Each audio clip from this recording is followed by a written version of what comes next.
right, so those are the techie things. Alex, Yes. welcome. Thank you. Thank you, Johanna. I'm going to say a couple of words about this week's teaching, but please go watch the YouTube version because I go into much more detail there. So you'll get questions answered from that you probably won't from this. We kind of assume when you come to this, you've already watched that. So go there for more information. But to me, this is a huge topic because almost all of the polls going back 50, 75 years on what people want most, it's happiness most of the time, okay? So you would think if that's been true for the last 75 years and all of us have been using our best efforts to get to that, man, we should be really happy, right? But it just ain't so.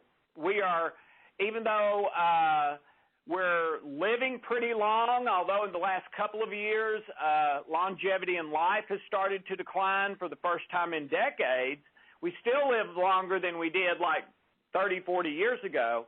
But even though we're still living a pretty good number of years, we are more and more stressed and sicker, more antibiotics, more drugs, more surgeries, more days off, sick days, more everything than there has ever been in the history of the world, okay?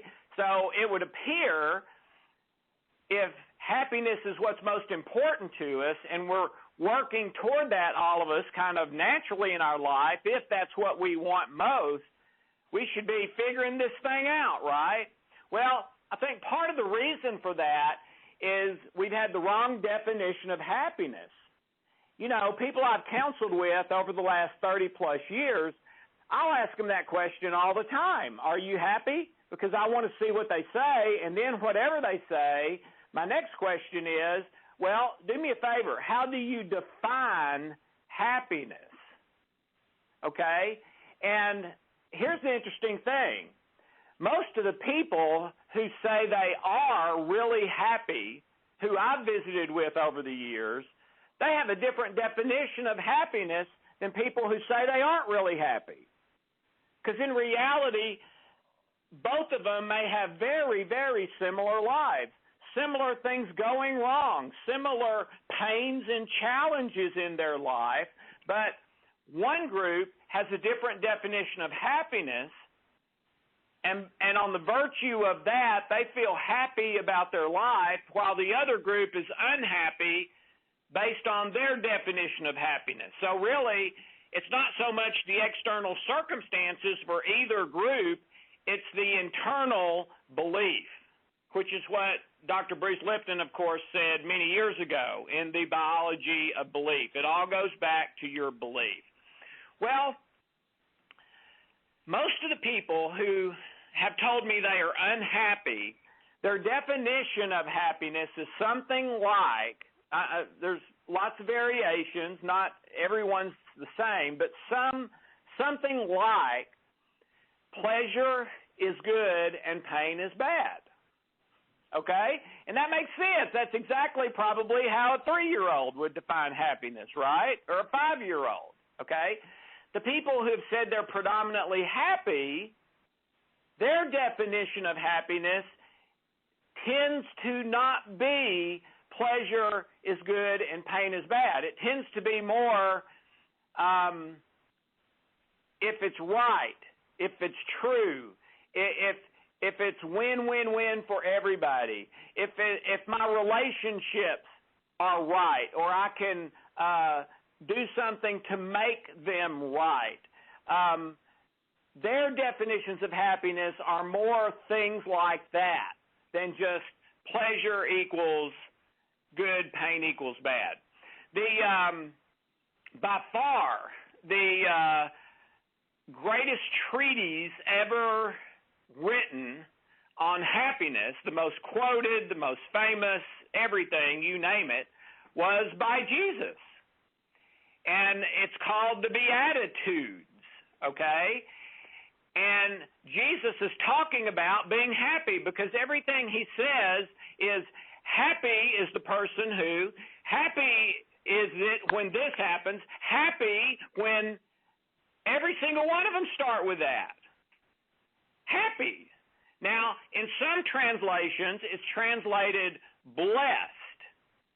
But basically, blessed and happy in that original language are synonyms of each other. And what it really means is an internal kind of good feeling, love, joy, peace, stability, regardless of my circumstances. That's what the real word in the original language means. Well, that's not anywhere close to pleasure is good and pain is bad. That's almost the opposite of that. So this week, I really, really, really challenge you. How happy do you feel like you are? And maybe even how happy are you in certain areas, like with my marriage or with my significant other or in my job or with my health or whatever, and maybe even rate those if you want to, but then ask yourself that same question. Okay, but what is my definition of happiness that is causing me to determine I'm not happy at work or I'm not happy in this relationship? The problem may be your definition. So what Jesus says in this treatise called the Beatitudes is basically this. I'm not going to read it. You can read it for yourself. I think it's in Matthew 5 of the Bible. But it's basically this. Happy are you when people attack you, when they persecute you, when they slander you, when you've had something very hurtful happen to you, when you've been wronged, when you feel really low and down in the dumps. Happy are you when those things happen. And then he even concludes it this way. When this stuff happens to you, rejoice, because great will be your reward. Wow.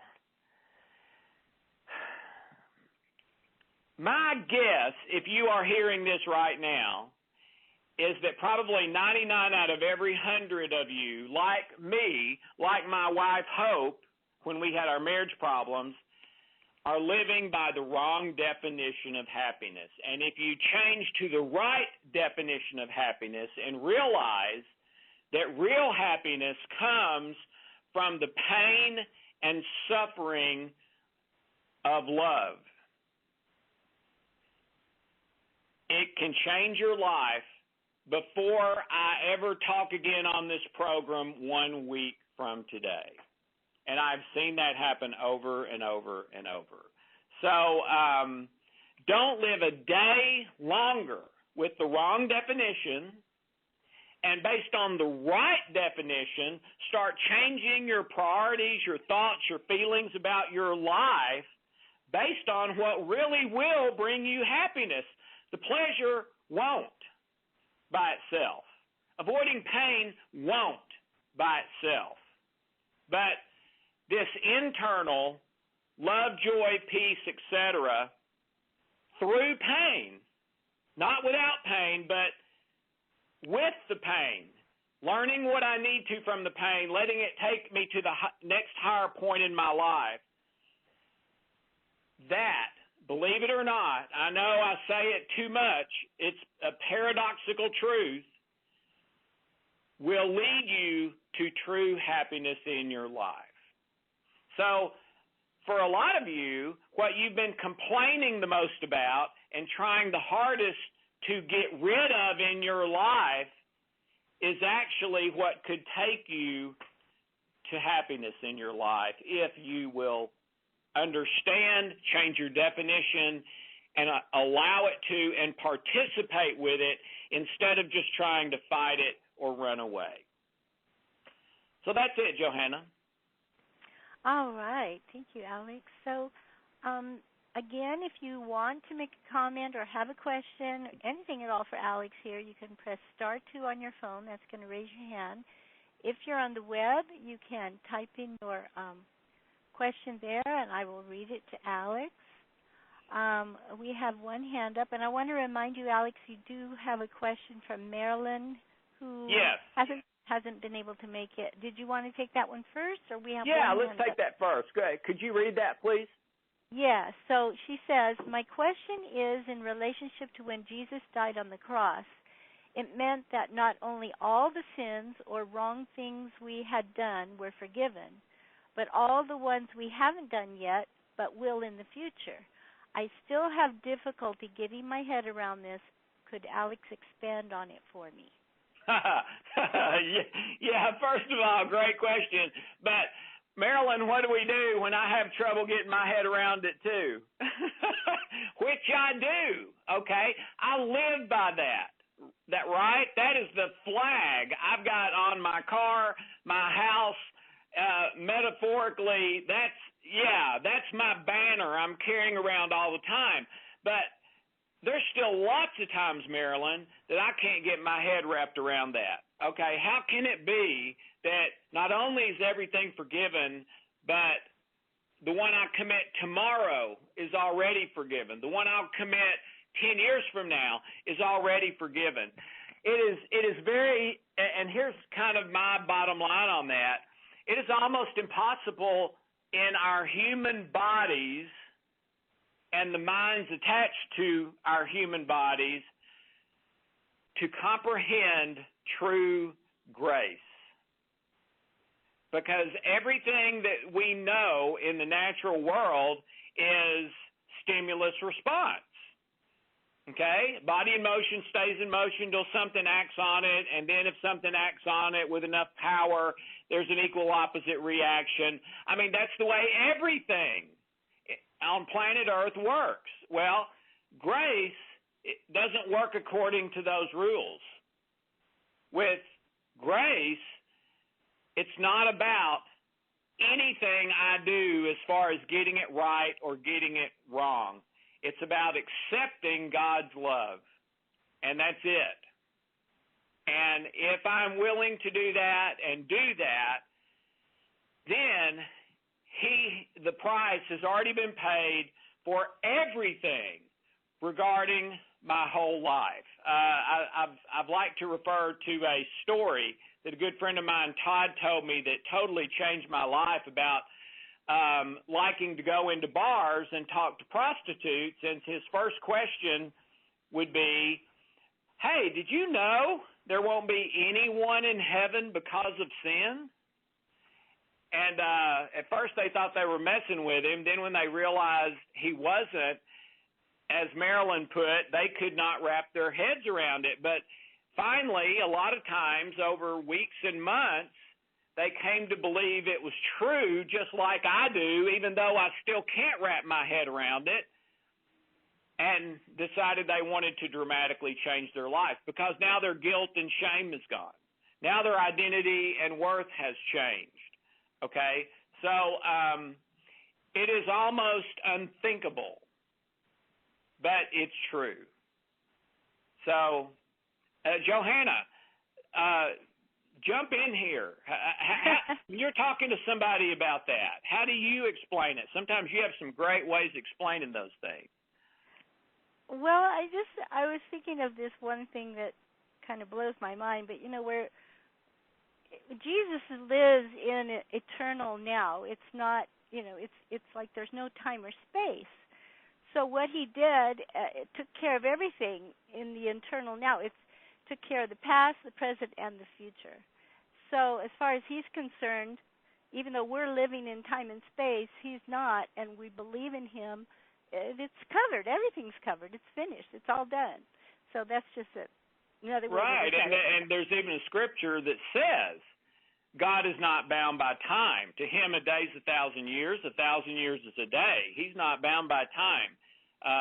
It's all, as you say, and I love that expression, the eternal now. So hope that helps, Marilyn. So did you say someone had their hand up, Johanna? Yes, one person. Let me just unmute your line. Your line ends in 5870, and your line is open.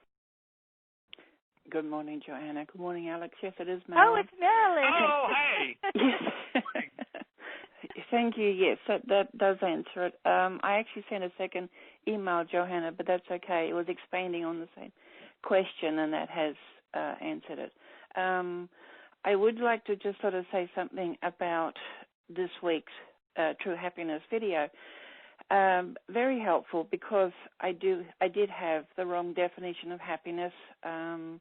Because if you'd said to me, "Are you happy?" I would have said, "I don't really know." But I know if I look back to the person that I was 11 years ago before the codes came into my life, I could have said, yes, I was a very unhappy person, and I know I'm happier than that person, but I couldn't define myself as happy, because I thought happy was, oh, yeah, hey, wow, yeah, get up, excited. And that just sounded exhausting, but I couldn't define myself.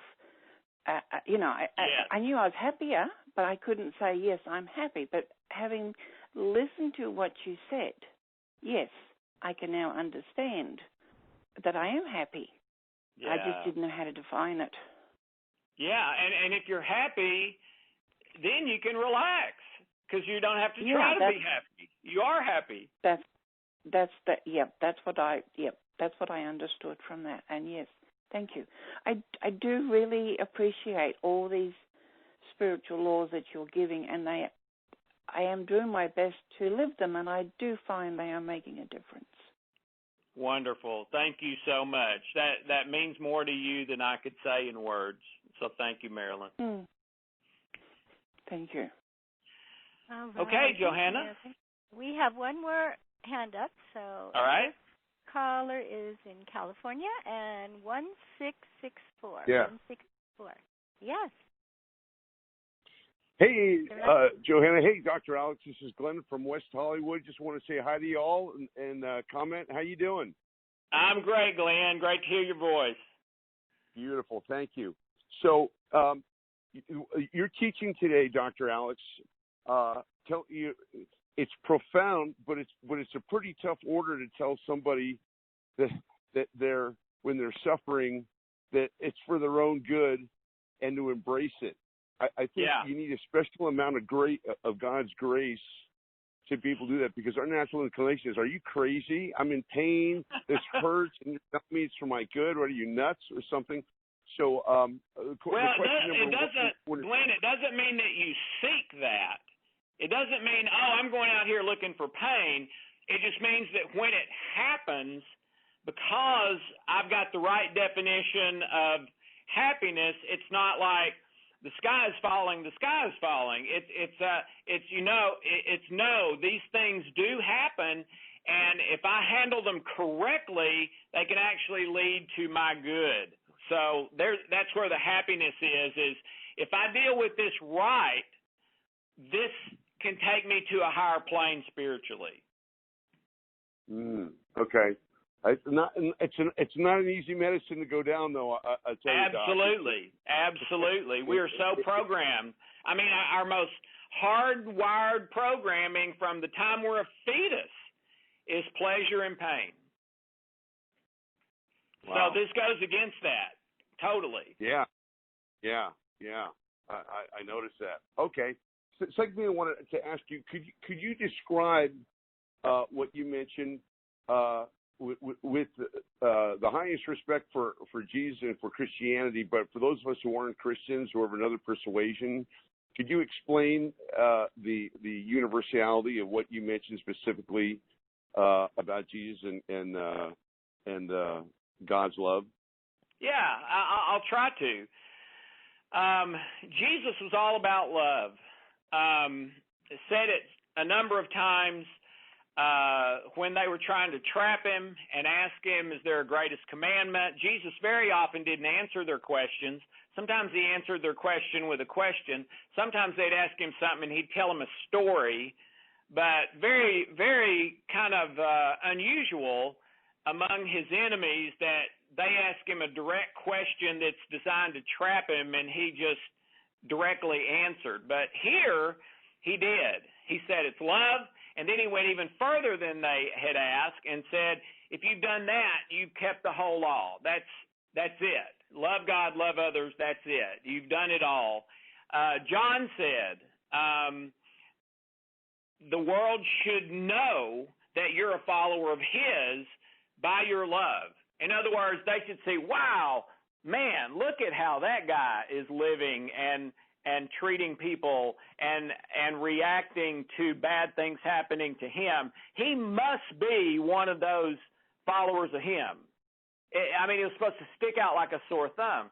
Well, now today we know, and have for some decades, that the control mechanism in our brain and nervous system as to whether we function correctly and are going to be successful and more healthy and more happy, however you define it, that the control mechanisms that determine that work on a love signal or a fear-based signal, okay?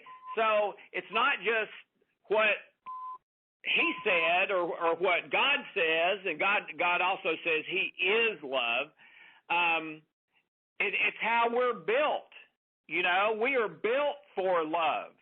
So, if you're not a follower of Jesus, you need to know that. It's all about love. I know you weren't brought up being taught that, and you probably had a bunch of people beat you over the head with the Bible or want to hurt you or guilt you or whatever, but that was men. That wasn't God, okay? That was wrong, and it was wrong of those men or women who did that, and I think they did it probably because they misunderstood the truth, okay? The truth, it's all about love and forgiveness and grace and kindness and that. But painful things are going to happen. And when they do, we need to have the true definition of happiness, that I can be happy regardless of my external circumstances, and that's even part of the definition of the word in the original language. So that's my 2 cents. Wow, beautiful. It really resonates. Actually, in my faith, I'm Jewish, so when I grew up, they talked a lot about love. So I'm familiar with the concepts because that's where it all came from, that Jesus was talking about. But it just the way you referred to it, I just wanted to be able to understand what you meant below that, so I can get the concept. And it's very clear. Thank you so much, Doc. Appreciate it. My Dr. pleasure, Glenn. Great to hear your voice. Johanna? All right. Yes. Okay. Let me see. I'm going to check one more time. If anyone has a question, you can go ahead and raise your hand, *2. I'm going to check real quick on the web, Alex, just a moment. And I think that's it, Alex, for our questions today. Well, I love you all. Can't wait to see you next week. Praying for you every day. Love you, Johanna.